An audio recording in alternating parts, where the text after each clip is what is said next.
And we are presented, as always, by the University of Kansas Health System, by Black & Veatch, and by the Next Generation 10G Network, only from Xfinity. The future starts now. Hello, everybody, and welcome to another edition of the Jayhawker Podcast. My name is Nate Bucati, and we've got a special show for you today as we're getting ready for a big matchup on the gridiron at Arrowhead Stadium. There's going to be a lot of NFL talent on the field in an NFL venue when the Kansas Jayhawks take on the Colorado Buffaloes this weekend. And to talk about it, I'm going to say the best cornerback tandem at the University of Kansas, at least since 2007. So I don't know how many years that is. I'm not that good at math, but it's been a minute. Cobee Bryant and Mello Dotson join us on the show today. I want to remind everybody that we are brought to you by the University of Kansas Health System, by Black & Veatch, and by the Next Generation 10G Network, only from Xfinity. The future starts now. Mello, Cobee, what's up, fellas? How are you guys? And I'm going to start with you, Mello. When you hear me talking about this game coming up against Colorado, what goes through your mind right off the bat? The first thing that goes through my mind is that night is senior night. So that's my last home game here in Kansas. And I'm looking forward to it. What about you, Cobee? Senior night for you, too. What goes through your mind? It's senior night, my last home game in Kansas. I'm feeling good about it. Kind of feeling down about it low key because it's my last game in Kansas, playing college football with Kansas at home. So yeah, excited about it. Okay, it's a little weird, isn't it? Because like when you say last home game, it's not at Memorial Stadium, right? It's at Arrowhead Stadium. How do you feel about that, Mello? I'll start with you. What do you think about that? Is it mixed emotions? Playing in a cool venue like Arrowhead, but not having it on campus?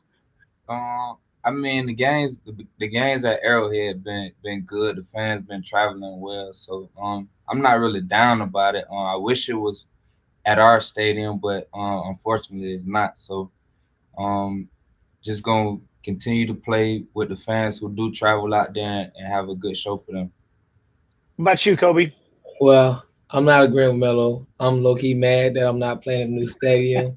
We're going to be gone. Yeah, like Mello was saying, the fans been traveling well to KC to watch us play. Should be good. It been great. It been great just watching the fans just traveling, supporting us throughout the thick and thin, and however the season been going. It's just been great. And you guys, I got to tell you, it's been so fun to watch you two as players. You can see the gray hair on my head. So I've been watching KU football for a few years. I was actually the sideline reporter there back when the last cornerback tandem that I was referencing was patrolling the defense for the Jayhawks, and that was Aqib Talib and Chris Harris Jr. Those guys won an Orange Bowl. Those guys went on to become all pros at the NFL level. I'm curious. I know that when I go inside the building there, you guys see pictures and names of guys that are in the NFL. You ever have a chance to meet either of those guys? You hear much about them? Because I know that was a minute before you guys got there. Yeah, I be talking to both of them all the time. They be texting me before the game about what I need to do, like just learn the 3 plays what's gonna happen in the game and just make them. So I talk to them all the time. I don't know about Mello, but I talk to him a lot. How about you, Mello? No, it's pretty much the same thing. I've got to communicate with both of those guys, and they said nothing but good things to me. So, okay, so I want to go back because I was there on the sidelines when they won the Orange Bowl, and maybe the biggest play of the game was something that you two have specialized in, and that was a defensive touchdown. Aqib Talib picked off a pass and ran it into the end zone. And on his way in, he did the high step like Deion Sanders. He got a 15-yard penalty for it. And they asked him on the postgame about it. He said, I felt like Deion, man. I felt like Deion when he was running it in. You guys were playing against Deion Sanders in this game coming up. And like I said, I'm a little bit older than you two, so I can remember watching him in the NFL, prime time as they called him, and he was the best in the game. What's it like for you guys, the position that you play and the way that you guys played? I'll start with you, Mello. What are your thoughts going up against a guy like Deion? Is he a legend in your mind? Of course, he's a legend in my mind. Like you said, he was one of the best to do it at the position that we play. I feel like we play the toughest position, so I feel like if we go out there and do what we always do, that's gonna be something that he'll notice, and I feel like he'll respect our game. What about you, Cobee? I'm excited to play them. Like Mello was saying, just go out and play our own game, and it should be a good one because there's a lot of NFL talent on the field. Even Shadir, Trevor Hunter, all the rest of the receiver course should be a good one. With our secondary and their receiver course should be a great game Saturday. So, Mello, you mentioned it, hardest position to play. I think a lot of people would agree with that. You've got to have a short memory because you're going to get beat sometimes, and you got to line up just as confident the next time around. I've always thought as a football fan, though, the most exciting play in the game is the defensive touchdown. You know, and you two are setting records. I mean, you guys have been the best tandem during your time in college football at intercepting passes, and then you turn them into defensive scores as well. You got to describe that feeling for me. And I'll start with you, Cobee. What does it feel like? You've had scoop and scores. You had block kicks returned and pick sixes. What's that feeling like? It's a crazy moment. Like when I make a big play, like returning touchdowns back, like my heart just started racing. It feel like it's like a movie. Like and my heart beating fast. I don't know. It's just a weird feeling sometimes, but. Right, this year was it's like normal because I caught a couple picks and it's normal now. Like 2 years ago, it was kind of weird because my heart always raced. I guess I wanted to be excited, but I wasn't because I don't know. I didn't know how to react to it because my heart was just beating so fast. What about you, Mello? My first touchdown was against I think Oklahoma. That was my first. I think that was my first one. That moment didn't feel real at all. Like. I grew up playing offense. I probably played defensive back probably like my sophomore and my senior year of high school. And like other than that, the rest of my life been dedicated to the offensive side of the ball. So I was used to scoring touchdowns before I got here. And like the beginning of my career here, I didn't score a touchdown. So that was something new to me. And when I caught the pick six versus Oklahoma, like it just didn't feel real because I haven't touched the end zone for so long. But like I'm used to it now. Just used to it. You're just normal. Hey, and Cobee, I know you're going to have to step out here in a minute because you've got appointments to get to. We talked to your coach a couple weeks ago, and he said if you miss appointments in class or in football, it's the same consequence. So I don't want to be the reason anybody's late. So I know I'm going to let you step out here in a second. And if it's all right, Mello, I'm going to keep you around for a couple more minutes. Before Cobee leaves, tell me what you admire the most about your teammate there, Mello. What do you admire the most about Cobee? That if I mess up in practice, if I'm not giving my all or something like that, which is rare, but like if he noticed that, he gonna get on me about that. And regardless of the fact if I want to hear his voice or not, he gonna keep going. And that's what I really like that about him. Cobee, what do you admire the most about Mello? Oh, well, Mello came a long way. Mello was kind of like a shy person. Like he wasn't really shy, but he was just quiet. Like he really didn't talk to a lot of people. I just had to beginning of this season.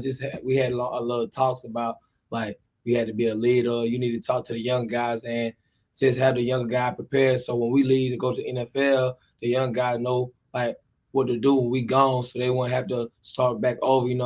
But Mello just crazy. He just came a long way, man. And to see him grow as a man, it's just crazy. And how his season been going this year, it's been good to see, and I'll be happy for him every game, man. It just be crazy. You guys both have obviously come such a long way, and so my last question for you, Cobee, before you got to get to your meeting, when you take that field on Saturday, and you're thinking back to all the home games that you played here, and how far the program has come from your time when you started to where it is now. Is there a memory or two that you'll think about the most? What stands out to you when you look back on your time in Kansas? Just looking back, like what we went through as freshmen, had like what we had to do just get where we in now. And another thing is when Coach Lightbolt came in. I think what was that, practice or when we was at practice and he came. He arrived on campus and he told us we had a little talk on the sideline. He brought the whole team. He told us that we was gonna win here, and that kind of got my attention. And since then, the program had changed, and to see how Lipo just changed the program And the culture is just crazy how he just changed, because he made that promise to us when he first got here that he was going to change the program. Boy, there's no doubt you guys have done that. The last 3 years have really shown it, and you got a chance for another big one coming up this weekend. Cobee, I'm going to let you step out because I know you got to get to a meeting. Thank you so much for the time, and I think I speak for all the Jayhawks when I say congratulations on a phenomenal career at the University of Kansas. Go enjoy that senior day, okay? Thank you. Okay, that is Cobee Bryant. We got Mello Dotson here for a little bit longer. Just me and you now, man, one-on-one. I got some more questions I want to ask you about, but one of the things that Cobee talked about there was that first day that you met Coach Leipold, and he said that you guys were going to win. The history of Kansas up until he got there for the last 10-plus years was not one of winning, and it did change. And I'm curious what you learned through the process. What are some of the most important things? Like if you had to go tell somebody, this is how you go from being a team that doesn't win to being a team that expects to win. What are some of the most important things you guys did to get there? I feel like our bond as brothers got a little better when they got here. Not even a little better, a lot better. It wasn't like these little groups in the locker room where you'll have probably like the DBs sitting in this circle and the receivers sitting in that circle and the quarterbacks and the running backs. Everybody came together. Like if you was to come to our locker room tomorrow, you will see everybody in there having an amazing time. And throughout this season, those times never changed. Like when we was losing, everybody was still the same, coming to each other's locker, having conversations. Like the momentum in the locker room never shifted. Like everything stayed the same, even when we was losing. And I can say like this group that we have, this roster that we have, like is a true brotherhood. That's really impressive because for a couple reasons to me. Number one, the football team is a big team. I mean, we're not talking basketball where you got 15 guys. What do you got? 85 plus, guys on your roster. And the other reason is because of what you said. There were high expectations coming into this year. People expected you guys to win like you are now at the very start. When teams are expected to win and things go poorly, they don't win games, it's easy to start finger pointing, right? And for guys to break up. Why do you think it was that you were able to stay together as a brotherhood and turn things around the way that you have? I have to point that at the culture that Coach Sleeve and his staff and Coach Leipold and his staff has built here. I felt like, no disrespect to any other coaching staff that has been here, but from my time being here, this is the best culture that the football program has had. One of the things, so I referenced back to the Orange Bowl team that had those guys like Aqib Talib and Chris Harris Jr. and Darryl Stuckey and Justin Thornton. Those guys, I mean, that was a heck of a secondary, right? And they won games. And I was the sideline reporter at the time, so I got a really close look at how that Jayhawk team was built. And one of the things that really stood out was they found players that were not necessarily the five-star recruit, not necessarily everybody's, people that everybody knew was going to be a star. They found guys that had heart, had desire, but then they improved. They got better every single year while they were at Kansas. And I see that with this team, right? Like you already talked about how far you've come as a player from when you started to where you are now. How much, why do you think you improved so much? Is it just a matter of you just wanting it and working at it? Did the coaches give you some resources? What do you put it down to, the journey that you've had? I feel like when you come to college at any university, all the resources you're going to need are going to be inside the building or at the university. Like, it's just your will. Like, if you want it, you're gonna get it. Like, if you don't want it, you're not gonna become the person that you want to become. And one of my old high school coaches, like, he just always stayed on me. He always reminded me, like, if you want something, you got to go get it. And I wanted to be the person that I am today, and I won't stop until I get to the finish line. So let's go back to the fact that you said you were an offensive player your whole life. Is that where your ability to come up with these interceptions comes from? Is it because you had so much time on the other side of the ball? Why do you think it is that you have this knack for coming up with interceptions? I do believe so. I believe that me being able to play offense like as a younger person in high school, that it has helped me with my game as a defensive back. What things did you work on the most to improve? Maybe especially over the last couple years. As a defensive back, Yeah. I'm trying to improve my tackling every day. As a corner, tackling is not going to be pretty. But I've been working on like wrapping up, trying to keep my head up when I'm tackling. Trying to work on getting my eyes back once, like on deep balls, trying to get my eyes back as quick as possible so I can see where the ball coming at. Using my hands, being more aggressive. I've been working on a lot of things, trying to better my game. It's interesting that you brought up tackling because I was listening to an NFL scout on a podcast talking about a draft a couple years ago, and he was talking about DBs coming out, and he said, look, tackling is the most underrated part of that position because everybody wants to know how you cover. Can you lock guys down? Can you pick off passes? But in the NFL, if a team knows they can run at you, they will run at you. If you can't tackle, they're gonna go after you. And I'm wondering, is that feedback that you heard? I mean, the fact that you brought that up just stands out in my mind that that's something you're really trying to work at. Yes, sir. It's definitely feedback I've heard, but I also myself, I like to critique myself.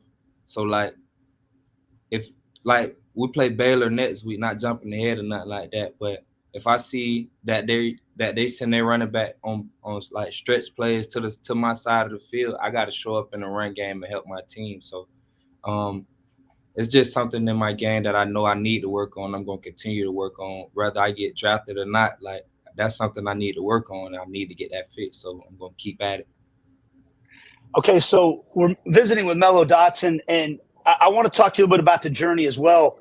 Now that you've had some time living in the state of Kansas, coming from the South, coming from Florida, what was the first winter like in Kansas? How did you acclimate to the weather? I wouldn't say it was bad, but like seeing snow for the first time and stuff like that. Like I was a little kid still, so I was excited. But now, like, I'm used to it. It's cool out here. How well do you feel like you're part of Kansas now? You know what I mean? Like now that you've spent some time there, how do you describe Kansas and the university and all that to people back home? I don't really talk to many people back home. And like any break I've been on and I went back to my city, I always said like it's boring here. Like I want to go back. Why is that? I'm not sure. Like that's just what it is now. Like if I go home if we got a break for a week, I'll be ready to go in 3 days. Is it because you want to get back to football so bad? Is that how much you're into this sport, or what do you think? I feel like that play a factor in it, but I also feel like you grow older and your friends, like you separate, you lose some of your friends. So I don't have much friends back home. Like I told you, we built the brotherhood here, and all my friends really here. So that's why I'd be ready to get back here. Wow, that's powerful. I mean, that means it's more than just friendships. That's real relationships that are going to last for the rest of your life. Anybody in particular, player or two that you kind of feel like stands out as a person that you became really close with during your time at Kansas? OJ Burrows. That's somebody who I'm with every single day. Some days coaches will call me his name.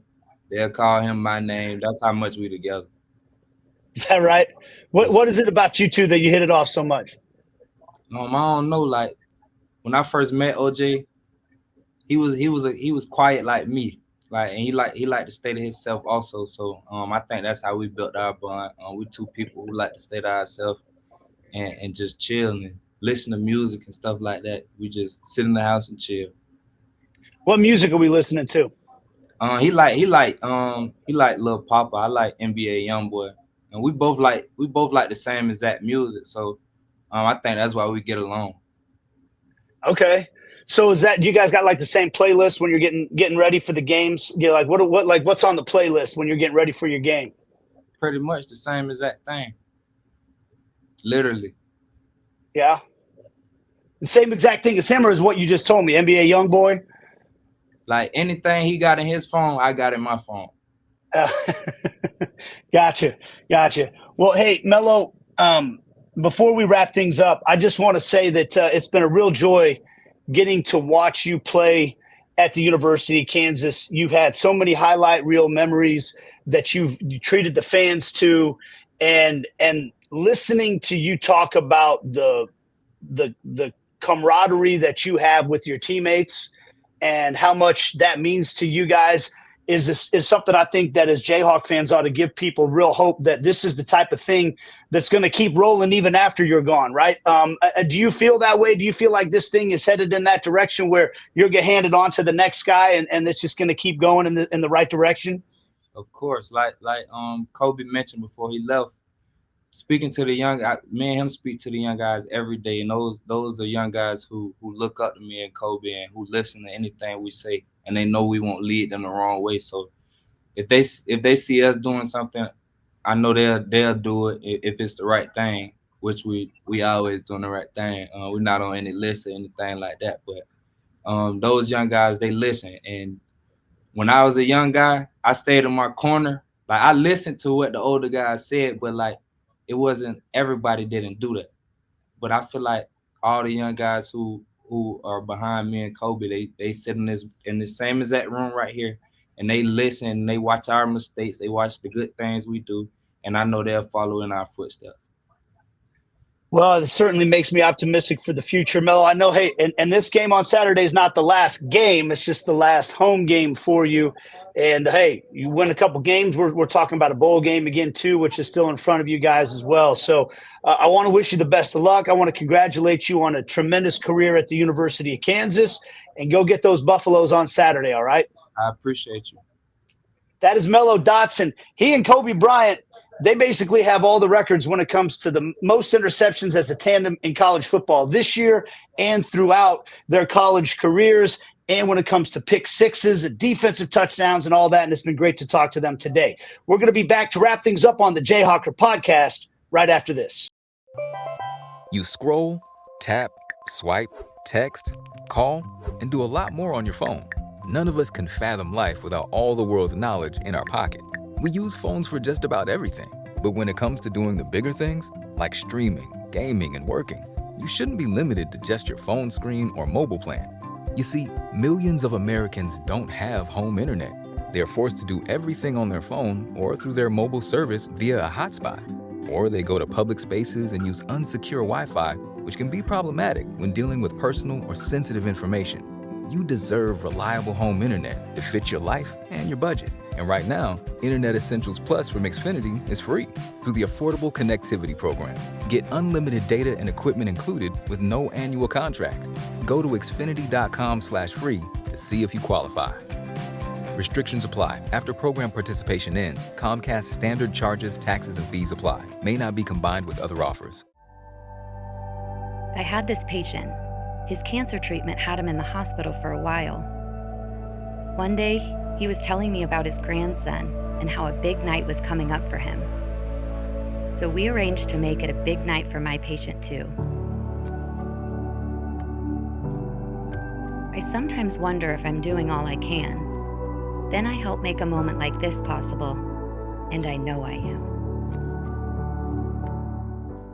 All right, back to wrap things up on this edition of the Jayhawker Podcast, and it's time now for the Call of the Game, brought to you by the Hilton President Hotel, the only hotel in the Power and Light District, just steps from T-Mobile Center. Over 200 rooms and suites to choose from. Call 816-221-9490 or online at www.presidentkansascity.hilton.com. Going to be a stop at the 2-yard line. Clock cannot be stopped.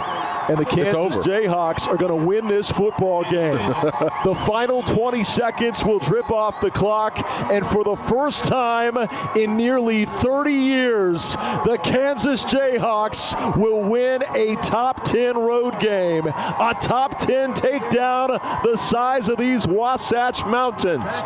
Kansas storms back to win it in Provo, 17-13. You can rock. Chalk it up. The Jayhawks win. A historic win for Kansas. All right, that's going to do it for us this time around. This is Nate Buchanan saying thanks to both Mello Dotson and Cobee Bryant for joining us, and we'll see you next time on the Jayhawker Podcast.